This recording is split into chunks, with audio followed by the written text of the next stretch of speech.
فرد یا قوم کی سب سے اہم صلاحیت۔ اگر تاریخ کا مطالعہ کریں تو لوگوں کی غلطیوں اور قوموں کے عروج و زوال کی بڑی عجیب داستانیں پڑھنے کو ملتی ہیں۔ بڑی بڑی قوموں نے بعض اوقات صرف معمولی غلطیوں کی وجہ سے اپنے آپ کو تباہ کر لیا ہے۔ یہی حال خاندانوں کا رہا ہے اور یہی حال انفرادی لوگوں کا ہے۔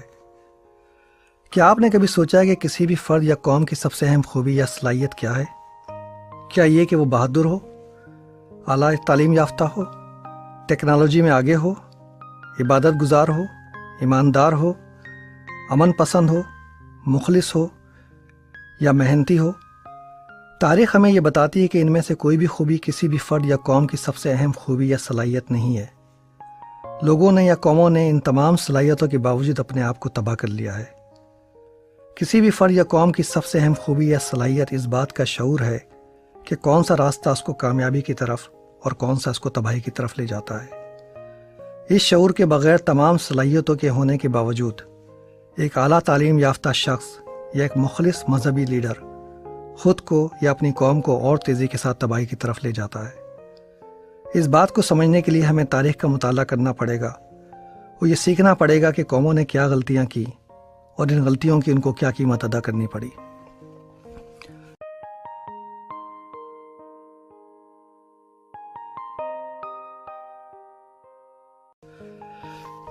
قوموں کی غلطیاں اور ان کی قیمت۔ ہندوستان سے ہجرت۔ یہ 1920 کے قریب کی بات ہے۔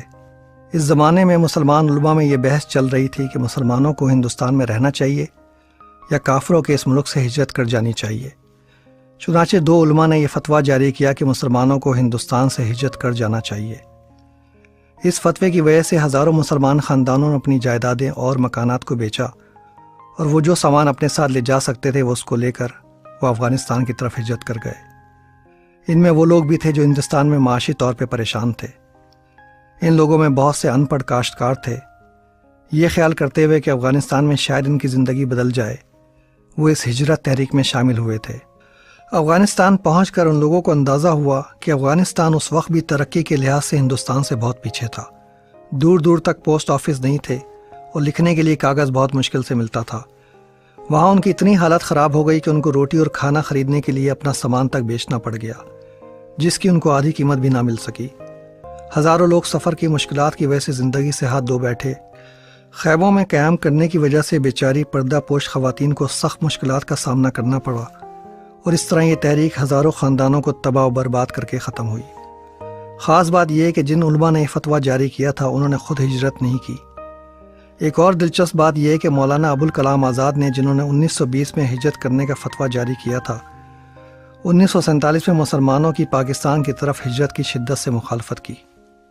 اب سوال یہ ہے کہ کیا ان علماء کو جنہوں نے ہجرت کا فتویٰ جاری کیا تھا یا خاندان کے ان بزرگوں کو جنہوں نے ہجرت کرنے کا فیصلہ کیا تھا اس بات کا شعور تھا کہ کون سا راستہ کامیابی کی طرف لے جاتا ہے اور کون سا تباہی کی طرف؟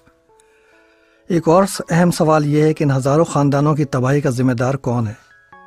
وہ علماء جنہوں نے ہجرت کا فتویٰ جاری کیا تھا یا خاندان کے وہ بزرگ جنہوں نے ہجرت کرنے کا فیصلہ کیا تھا؟ یہ فیصلہ آپ کو کرنا ہے۔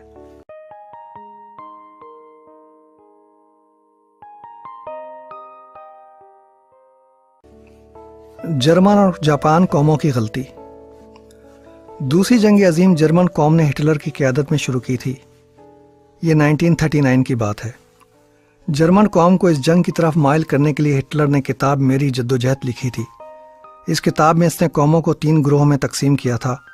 سب سے اعلیٰ قوم جرمن تھی، اس کے بعد جاپانی قوم، جبکہ یہودی اور حبشی تہذیب و ثقافت کو برباد کرنے والے گروہ میں شامل تھے۔ اس کا خیال تھا کہ جرمن قوم کیونکہ پیدائشی لحاظ سے اعلیٰ نسل ہے، اس لیے اس کو دنیا کی دوسری نسلوں پر حکمران رہنا چاہیے۔ ہٹلر ایک آمر تھا اور اپنے دور حکومت میں دوسری جنگ عظیم سے پہلے ہی اپنے ہزاروں مخالفوں کو قتل کروا چکا تھا۔ اس کے دنیا پر حکومت کرنے کے خواب پر زیادہ تعجب نہیں ہوتا۔ تعجب تو اس بات پر ہے کہ عظیم قوم اور اس کے دوست اس کتاب کے مجنونانہ افکار کو عملی لباس پہنانے کے لیے دل و جان سے تیار بھی ہو گئے۔ دوسری جنگ عظیم تک صرف جرمنی میں اس کتاب کی 50 لاکھ جلدیں بک چکی تھیں۔ ہر جوڑے کو شادی کے موقع پہ یہ کتاب تحفے میں دی جاتی تھی۔ چنانچہ یہ صرف ہٹلر ہی نہیں تھا جو دنیا پر حکومت کرنا چاہتا تھا، جرمنی کے کروڑوں لوگ اس کے ساتھ تھے اور چونکہ جاپان کے لوگ بھی جرمنی کے ساتھ مل کر دنیا پہ قبضہ کرنا چاہتے تھے، چنانچہ انہوں نے بھی ہٹلر کا ساتھ دیا۔ جرمنی، جاپان اور اس کے دوسرے اتحادی قوموں کو اس جنگ کی کیا قیمت ادا کرنی پڑی؟ تقریباً 5 کروڑ 55 ملین سے زیادہ لوگ اس جنگ میں ہلاک ہوئے، 35 ملین کے قریب زخمی ہوئے، کافی لوگ جرمنی ہی کے مرے۔ ظاہر ہے اس قوم کو تو اس کی قیمت ادا کرنی ہی تھی۔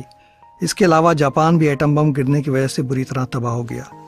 اب اگر پیچھے مڑ کر تاریخ کو دیکھیں تو اس بات پہ یقین نہیں آتا کہ صرف ایک شخص 5 کروڑ سے زیادہ لوگوں کی موت کا ذمہ دار ہو سکتا ہے۔ اور ہم کیا صرف ہٹلر کو ہی سارا الزام دے سکتے ہیں؟ کیا جرمن اور جاپان کی قومیں اس جرم میں ہٹلر کے برابر کے شریک نہیں تھیں؟ یورپ میں جنگ و تشدد کا کلچر۔ یہاں میں یہ بھی بتانا چاہوں گا کہ یورپ میں صدیوں تک جنگ و تشدد کا کلچر رہا ہے۔ یورپ کے ملکوں نے ایک دوسرے کے ساتھ صدیوں تک مستقل جنگ کی ہے۔ ان جنگوں کا خاتمہ دوسری جنگ عظیم کے بعد ہوا، جس میں یورپ کا ایک بڑا حصہ تباہ ہو گیا تھا۔ یعنی یورپ کے لوگ ایک دوسرے کے ساتھ اس وقت تک جنگ کرتے رہے جب تک کہ انہوں نے 100 ملین سے زیادہ لوگوں کو ختم نہیں کر دیا۔ ان جنگوں میں مذہبی جنگیں بھی شامل ہیں، جو عیسائی مذہب کے مختلف فرقوں نے 100 سال تک صرف اس لیے لڑیں کہ وہ ان لوگوں کو قتل کرنا جائز سمجھتے تھے جن کے خیالات یا عقائد ان سے مختلف تھے۔ صرف ان مذہبی جنگوں میں 3 سے 11 ملین لوگ قتل کیے گئے۔ مذہبی انتہا پسندی کا یہ عالم تھا کہ چرچ کے حکمرانی کے دور میں جب مذہب سیاست سے ملا ہوا تھا، سائنس کی کتاب پڑھنے کی سزا بھی موت تھی۔ مشہور سائنسدان برونو اور گلیلیو دونوں نے سائنسدان کوپرنیکس کی اس بات کی تائید کی تھی کہ زمین سورج کے گرد گھومتی ہے۔ یہ بات چرچ کے عقیدے کے خلاف تھی۔ اس جرم کی سزا میں برونو کو سن 1600 میں زندہ جلا کر مار دیا گیا، جبکہ گلیلیو نے جھوٹ بول کر اپنی جان بچائی، پھر بھی اس کو عمر قید کی سزا دی گئی۔ گلیلیو کی کتابیں تقریباً 100 سال تک اس لسٹ میں شامل تھیں جن کو پڑھنے کی سزا موت تھی۔ مجھے پاکستان اور انڈیا کی دشمنی اور پاکستان میں مذہب کے نام پہ قتل و غارت اور انتہا پسندی دیکھ کر یہی افسوس ہوتا ہے کہ بدقسمتی سے کچھ قومیں تاریخ سے کچھ نہیں سیکھتیں۔ پتہ نہیں پاکستان اور انڈیا کو کتنی صدیاں لگیں گی جنگ اور تشدد کا کلچر ختم کرنے میں۔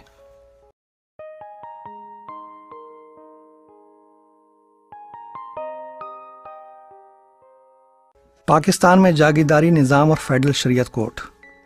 آئیے اب میں آپ سے اس غلطی کا ذکر کروں جس نے پاکستان کے 1 کروڑ غریب کسانوں کو ایک اچھی زندگی اور پاکستان کو ایک اچھے مستقبل سے محروم کر دیا۔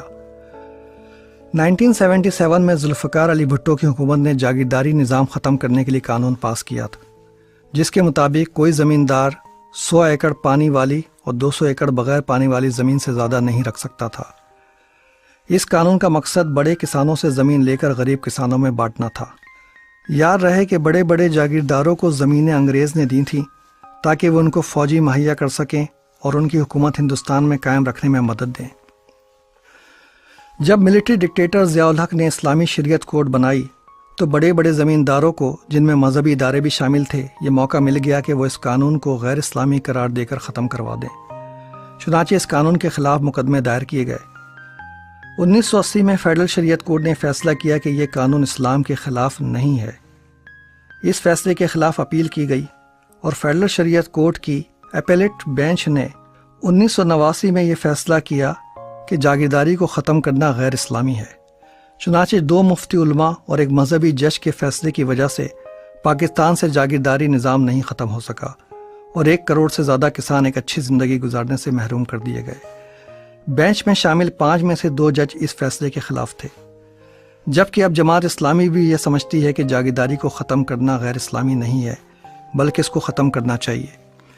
یہاں میں یہ بھی بتاتا چلوں کہ ضیاء الحق کی حکومت نے زرعی انکم ٹیکس بھی ختم کر دیا تھا، جس کی وجہ سے پاکستان میں ہر سال تقریباً 1650 ارب روپے کا نقصان ہوتا ہے جو غریب عوام سے لیا جاتا ہے۔